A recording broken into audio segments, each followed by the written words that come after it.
Psychologie interculturelle, partie 1. Introduction. Pourquoi s'intéresser à la psychologie interculturelle?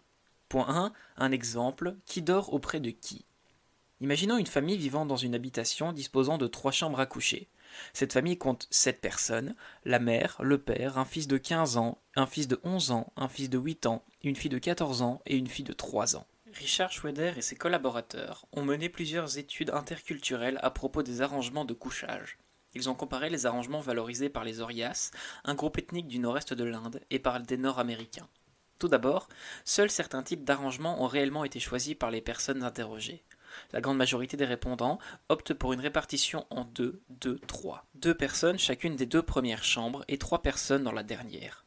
La solution la plus fréquente est la même pour les 2 groupes, celle où le père et la mère dorment seuls dans la même chambre et où les garçons sont séparés des filles. Cependant, d'autres solutions sont envisagées parmi les Orias alors que seuls 2 Américains l'ont fait. Habituellement, les arrangements 2 et 3 surprennent les Occidentaux parce qu'ils ne respectent pas un des principes qu'ils valorisent, la nécessité de respecter l'intimité du couple des parents. Cela ne semble pas être perçu comme un problème parmi les Orias. Ensuite, Schweder et ses collègues ont demandé aux mêmes répondants d'envisager une solution à 2 chambres, et donc encore plus contraignante pour cette famille. Seulement 16 des 19 Orias ont pu proposer une solution, tandis que 7 Américains sur 19 ont pu le faire. Les solutions étaient les suivantes. Les Orias évoquaient 2 dispositions.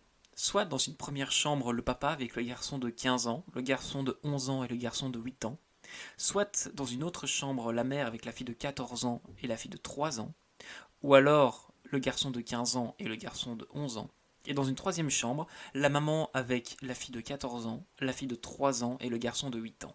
Et les Américains, quant à eux, évoquaient qu'une seule disposition, la mère avec la fille de 14 ans et la fille de 3 ans, et d'un autre côté, le garçon de 15 ans, le garçon de 11 ans et le garçon de 8 ans. Selon Schweder, il existe un ensemble restreint de préférences culturelles susceptibles d'expliquer pourquoi autant de solutions ne sont jamais choisies. D'abord, l'évitement de l'inceste. Au sein de la même famille, les mâles et les femelles pubères et non mariés ne doivent pas avoir de relations sexuelles et doivent éviter les situations qui le permettent, universel. Deuxièmement, l'anxiété à propos de la chasteté féminine. Chez les Orias, la jeune fille de 14 ans n'est jamais laissée seule dans une chambre, elle doit être surveillée. Ensuite, le respect de la hiérarchie. On s'exprime surtout chez les Orias, et dans cette notion implique la séparation du garçon pubère, garçon de 15 ans, auprès de son père. Entre mâles pubères, la supériorité sociale s'exprime par la différence, respect et la distance. De plus, la protection du vulnérable, aussi surtout présent chez les Orias, qui implique que les jeunes enfants ne doivent pas rester seuls la nuit. Un quatrième point, idéal d'autonomie. Ce facteur est surtout présent chez les Américains qui disent que les enfants devraient être encouragés à dormir seuls afin d'apprendre une indépendance. Et pour finir, le couple sacré, encore une préférence culturelle qui inspire fortement les Américains, qui signifie que l'intimité émotionnelle, l'engagement mutuel et l'intimité sexuelle requièrent que les adultes mariés dorment ensemble et seuls. Des études complémentaires ont permis à ces auteurs d'évaluer l'importance relative accordée à chacune des préférences culturelles dans les 2 groupes. Ces résultats suggèrent que chez les Orias, c'est l'évitement de l'inceste qui domine, suivi par la protection du vulnérable, l'anxiété à propos de la chasteté féminine et le respect de la hiérarchie. Chez les Américains, l'évitement de l'inceste est également la préoccupation principale, suivie par le couple sacré et l'idéal d'autonomie. Cet exemple illustre parfaitement le lien qui peut exister entre la culture et le comportement. Point numéro 2. Le lien entre culture et comportement, 2 erreurs fondamentales. Penser les liens entre culture et comportement, c'est toujours faire face à un dilemme. Il faut se situer par rapport à 2 réponses à la question des liens entre la culture et le comportement. Ces 2 réponses peuvent être décrites comme 2 erreurs qu'on est susceptible de commettre lorsqu'on s'intéresse à ces liens. Sous-estimer ou surestimer l'influence de la culture sur le comportement. Sous-point A, la sous-estimation de l'influence de la culture. Sous-estimer l'influence de la culture, c'est penser qu'il existe une manière universelle d'être, de penser et d'agir. La Déclaration universelle des droits de l'homme, par exemple, a été créée dans une vocation universaliste, c'est-à-dire qu'elle était censée concerner tous les êtres humains de toutes les cultures. Mais ce caractère universaliste a rapidement été questionné. La sous-estimation de l'influence culturelle est une tendance que l'on observe communément dans la psychologie occidentale. En effet, les chercheurs en psychologie tendent à généraliser ce qu'ils observent dans les laboratoires européens ou nord-américains à l'entièreté de l'humanité, sans vérifier que cela se justifie explicitement. Avant, l'individu était défini par ses appartenances, par sa position dans une structure sociale. Avec l'avènement de la modernité, l'individu est libéré de ses appartenances, il est porteur de droits universels. Ce nouvel individu se présente comme un individu générique, une sorte de modèle abstrait dont les caractéristiques sont censées s'appliquer à tous les êtres humains. Dans le cadre de l'idéologie de la modernité, la culture concerne les légères variations sur le thème commun, un léger voile qu'il suffit de soulever pour pouvoir apercevoir la vraie nature humaine. On comprend dès lors comment l'Occident a pu projeter ses propres caractéristiques sur l'ensemble de l'humanité. En effet, le caractère universel des études occidentales n'ont pas pu être répliqué dans d'autres contextes culturels. C'est que les chercheurs Amir et Sharon ont su démontrer. Sur un total de 30 essais, ils ont réussi à répliquer 6 expériences, 4 furent partiellement répliquées et 20 ont échoué. Cette étude démontre clairement qu'il faut étudier les modèles culturels grâce auxquels les gens pensent, ressentent, jugent et agissent avant d'appliquer un certain modèle à l'entièreté de l'humanité. Sous-point B. La surestimation de l'influence de la culture. La surestimation de l'influence de la culture consiste à croire que l'on peut tout expliquer grâce à la culture, que l'on peut résumer avec l'énoncé « Dis-moi quelle est ta culture, et je te dirai qui tu es, ce que tu penses, ce que tu aimes et ce que tu vas faire. » Cette aptitude peut nous mener à oublier que d'autres facteurs non négligeables sont susceptibles d'influencer nos comportements. Par exemple, la position sociale, la situation politique ou socio-économique, la personnalité. Cette notion n'est pas exempte de quelques limites. Si l'on pousse la tendance culturaliste à l'extrême, cela aboutit à un relativisme culturel absolu. Chaque culture formerait un tout distinct et cohérent, fermé sur lui-même, et qui n'entretiendrait avec les autres aucun rapport d'influence. Or, on sait que les frontières entre les cultures sont souvent très floues et que les cultures s'empruntent depuis toujours certains de leurs éléments. Il faut également tenir compte du fait que les cultures ne sont pas figées dans le temps, mais elles évoluent au gré des influences qu'elles rencontrent, des changements auxquels elles ont fait face. Aussi, les pratiques culturelles doivent être acceptées quelles qu'elles soient. À l'extrême, cela a permis à certains de légitimer culturellement des atteintes aux droits de l'homme.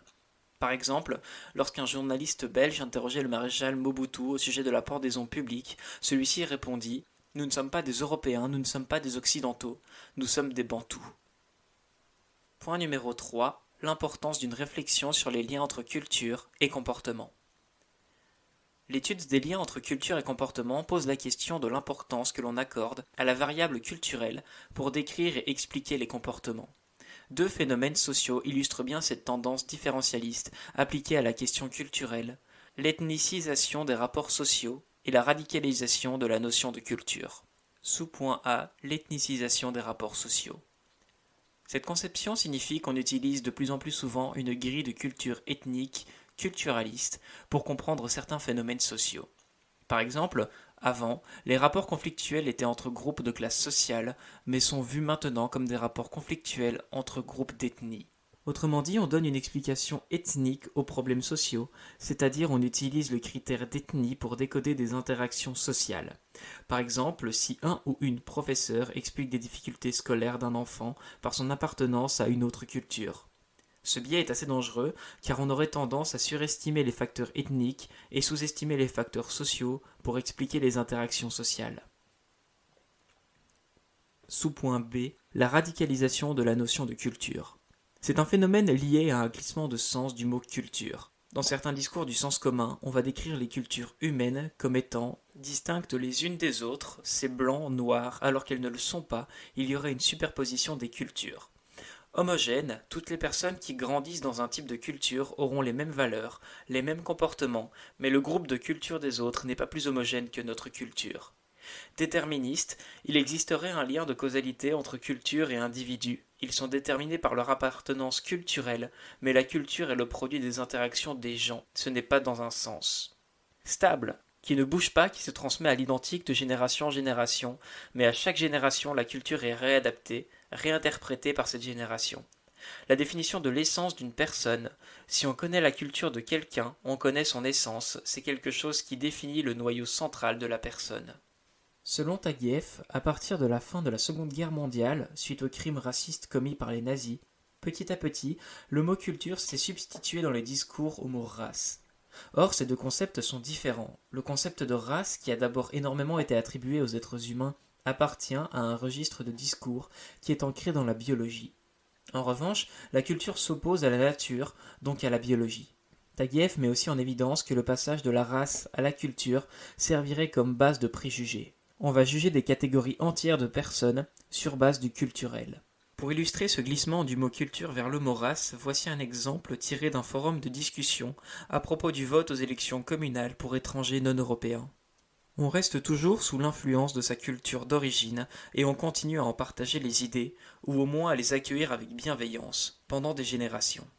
Bien sûr, on ne s'en vante pas en public, alors lier l'octroi du droit de vote à une durée de séjour en Belgique ou au fait de payer des impôts comme le défendaient certains est une vision artificielle des choses. Le pendant des générations fait référence à l'idée que quel que soit le contexte, les membres de culture vont répéter les mêmes valeurs, mêmes comportements, sans transformation. Cette personne oppose en outre le côté artificiel de l'octroi du droit de vote aux étrangers à quelque chose de naturel évoqué implicitement. La transmission culturelle immuable est donc un phénomène naturel. Les gens provenant d'autres groupes culturels seraient donc essentiellement différents de nous, tellement différents qu'il n'est pas envisageable qu'ils fassent partie de la même société, qu'ils deviennent nous. Donc, on doit comprendre la culture et la psychologie pour pouvoir prendre une position qui est plus juste, pour ne pas se lancer dans une confusion des concepts. Point 4. Conclusion. Qui pourrait se poser la question de en quoi la psychologie interculturelle pourrait servir? Voici quelques objectifs. D'abord, améliorer les sciences psychologiques pour vérifier que les théories psychologiques soient valides au-delà du groupe culturel dans lequel ils ont été façonnés au départ. Idéalement, il faudrait que les auteurs d'autres cultures participent à l'élaboration des théories. Il faut donc questionner les principes universalistes de la psychologie et développer des connaissances nuancées en regard du contexte culturel. Ensuite, améliorer les pratiques professionnelles pour que la réalité culturelle soit mieux envisagée par la psychologie, la sociologie, l'anthropologie, etc. Pour finir, susciter la réflexion des citoyens sur l'autre culturel pour pouvoir s'orienter dans cette réalité-là. Partie 1. Psychologie et culture. Chapitre 1. Culture et comportement. Point 1. Les bases sociales du comportement. On peut se poser la question de comment on peut relier les deux concepts, sachant que la culture est quelque chose de groupal et le comportement quelque chose d'individuel. Tout d'abord, le comportement humain est fondamentalement social, ce qui veut dire qu'on a quotidiennement des relations avec les autres, leur comportement, on voit ce que les gens font, ce qu'ils disent, comment ils réagissent, etc. Et avec les produits de comportement des autres, à peu près tout ce qui a été structuré par l'être humain, le fait de construire un auditoire comme tel matérialise une conception de l'enseignement, la littérature qui sont des artefacts, cinéma, art, qui ont été produits par des gens, les traces symboliques construites par les êtres humains, les idées qui circulent, des institutions, etc. On vit dans un monde produit par des activités des gens qui nous ont précédés.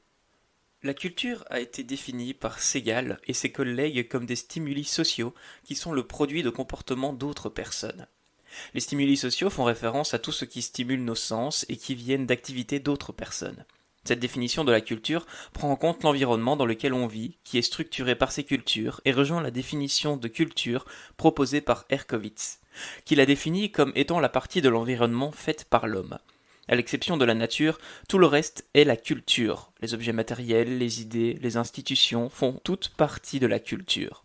Pour essayer de comprendre les liens entre culture et psychologie, certains auteurs ont proposé l'idée qu'il y ait une constitution mutuelle, beaucoup de liens, entre les deux. Si d'une part, l'on range dans le domaine du psychologique les modèles de pensée, les émotions, les actions, l'esprit, le psyché, le soi, les mentalités, etc., et d'autre part que l'on considère que les socialités, les contextes socioculturels, les systèmes sociaux, l'environnement, la structure sociale ou la culture sont des modèles situés dans le monde social, on forme donc le domaine socioculturel. Il faut reconnaître que ces deux domaines sont étroitement interdépendants. Comment on peut faire pour penser les liens entre le domaine de la psychologie et le domaine socioculturel? Il y aurait un processus permettant une constitution mutuelle. D'abord, la psychologie est ancrée dans et génère le socioculturel. Ensuite, le socioculturel est ancré dans et génère le psychologique. De fait, il faut des actions pour créer la culture, on développe notre esprit dans un contexte socio-culturellement structuré. Si la psychologie génère le socioculturel, la culture est tout ce qui a été produit par le comportement des gens. Il faut donc qu'il y ait des comportements de base qui sont liés à l'individu avec leur identité. Ce phénomène est donc appelé l'interdépendance dynamique entre le culturel et le psychologique par Marcus et Hamedani. Selon Fiske, la psychologie humaine dépend de la culture, mais cette contingence est gouvernée par des principes universels.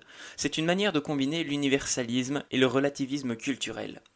Le processus de constitution entre la culture et l'esprit humain est retrouvé de manière universelle, et cela donne lieu à des différences psychologiques entre des gens qui ont été influencés par des cultures différentes.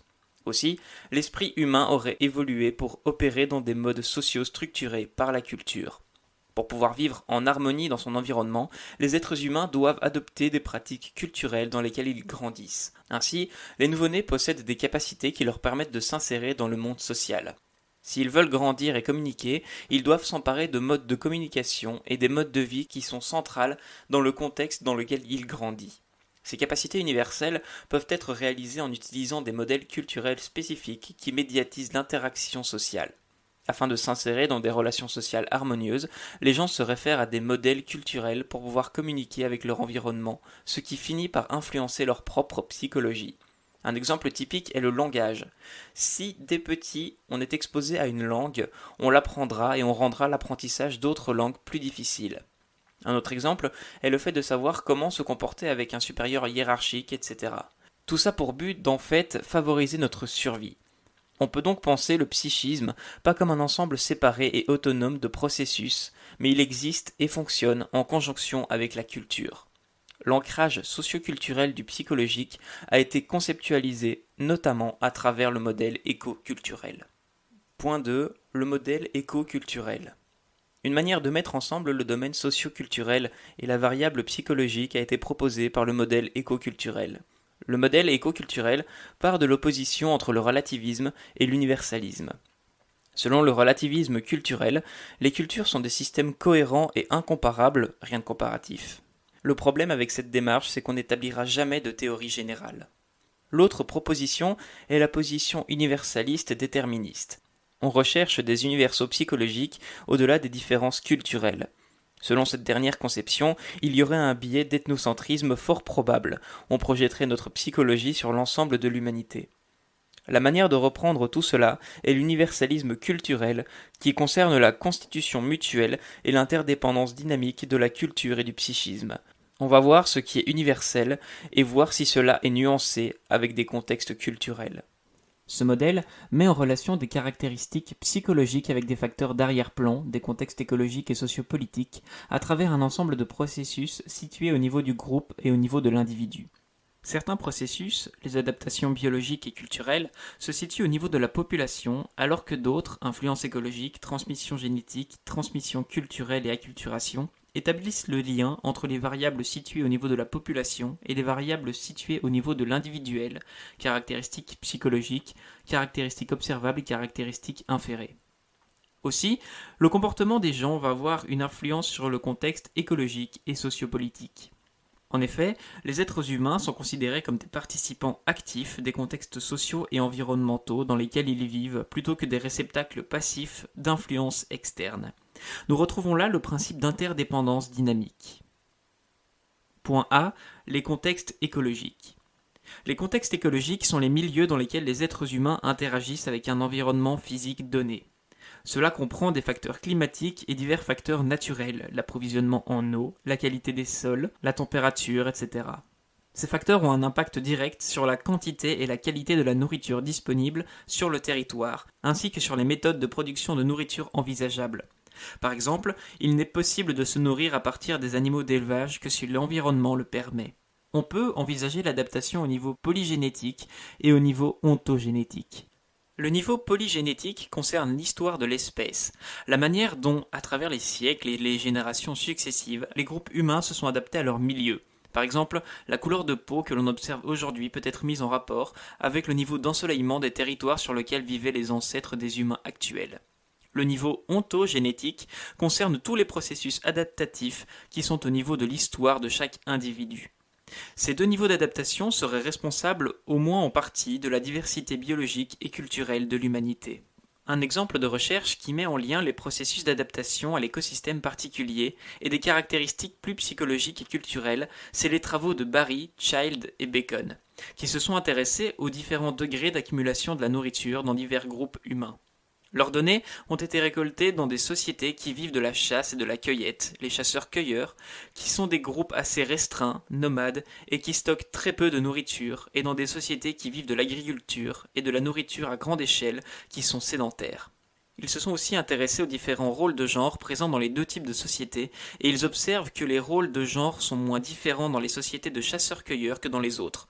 Une raison donnée à cela est que, selon ces auteurs, dans les sociétés de chasseurs-cueilleurs, les femmes, au même titre que les hommes, ont aussi un rôle de subsistance du groupe et donc un rôle plus égalitaire à l'égard des hommes. D'autres recherches montrent que les garçons et les filles sont plus similaires dans le terme psychologique dans les sociétés de chasseurs-cueilleurs que les sociétés qui vivent de l'agriculture. Ici, on a donc des stratégies à l'adaptation de l'écosystème qui sont différents, nomades ou sédentaires. Tout cela est lié à des rôles de genre différents qui sont liés à des valeurs qui elles-mêmes auront une influence sur les caractéristiques psychologiques des individus. Une raison donnée à cela est que quand une société se densifie et que les membres de cette société doivent produire de la nourriture en quantité suffisante pour assurer sa survie, de manière à pouvoir la stocker, il faut structurer les relations de groupe. On va donc voir une hiérarchie apparaître, des rôles sociaux distincts, on va distribuer des tâches et assigner certaines tâches à une catégorie de personnes. Les rôles étant différents, finissent par se faire intérioriser par les gens et donc leur psychologie est aussi influencée par cela. B. Contexte sociopolitique. Les contextes sociopolitiques sont déterminés par l'histoire des sociétés humaines et par leur interaction. Elle fait référence aux formes d'organisation des États et des sociétés, tout ce qui est lié aux rapports de pouvoir, aux institutions politiques, démocratie, dictature, etc., au fait que la société est communautaire ou individualiste, etc. Au niveau de l'économie, selon le fait qu'on est dans un groupe nomade, sédentaire, qu'on vive de l'agriculture ou de l'industrie, va influencer la manière dont les gens vivent individuellement et du type de rapports sociaux dans lesquels ils vont être insérés. Il y a un lien avec l'accumulation, sur le fait que l'accumulation se produit via le contact intergroupe, personnes ayant été socialisées dans les différentes cultures. Mais pour qu'il y ait contact, il faut que le contact soit permis, et cela dépend en partie de la politique, qui peut rentrer dans le territoire de l'État et qui ne peut pas. Le contexte sociopolitique va donc avoir une influence d'une part sur les possibilités de contact, et d'autre part sur la manière dont ce contact va être établi. C. Les variables de processus. Le modèle écoculturel décrit des processus d'adaptation qui opèrent au niveau de la population dans son ensemble, ainsi que des processus qui relient les variables situées au niveau de la population et les caractéristiques psychologiques. 1. Au niveau de la population. A. L'adaptation culturelle à l'environnement. L'adaptation culturelle concerne toutes les inventions qui ont permis aux humains de s'adapter aux contraintes écologiques tout en tenant compte de l'histoire du groupe. Ce sont les manières de vivre, les solutions que les êtres humains vont adopter pour pouvoir s'adapter à leur environnement. Par exemple, les sociétés sédentaires qui choisissent le type de bétail et de graines pour maximiser leur ration de nourriture adaptent leurs systèmes sociaux pour que cette exploitation puisse être efficace. Le choix du bétail et des graines et le type de système social est donc une solution face aux contraintes écologiques. Toutefois, il existe quand même des pratiques culturelles qui n'ont pas de caractère fonctionnel. Par ailleurs, les croyances et les valeurs constituent en retour l'environnement. Les gens partagent les valeurs, des croyances, les instituent dans leur manière de vivre. Ces valeurs vont donc structurer l'environnement socio-économique et culturel. La culture est donc à la fois un processus d'adaptation à un contexte, et ce contexte lui-même. La culture, c'est ce qu'on fait. On produit du sens, de l'art, des idées, des institutions, etc. Mais on les produit toujours dans un contexte, et ce contexte a une influence sur ce qu'on peut faire. B. L'adaptation biologique. L'adaptation biologique concerne l'adaptation génétique liée aux contraintes environnementales. Par exemple, la sensibilité liée à une certaine maladie peut être liée à l'histoire d'adaptation d'un groupe. Il peut y avoir des interactions entre l'adaptation culturelle et biologique. Ce qui a beaucoup été étudié, c'est la présence d'une enzyme lactase chez les adultes qui dépend d'un groupe auquel vous appartenez et l'histoire du groupe. La plupart des adultes ne la possèdent plus, sauf dans les groupes dont les ancêtres ont dû se nourrir de lait, unique source de calcium. Dans des pays asiatiques ou nord-africains, beaucoup d'adultes manquent de cette enzyme. Ainsi, on observe une aversion pour le lait en Asie et en Afrique, dans des groupes culturels qui se sont développés sans élevage ou qui avaient d'autres sources de calcium que le lait, en corrélation avec une absence génétique de lactase.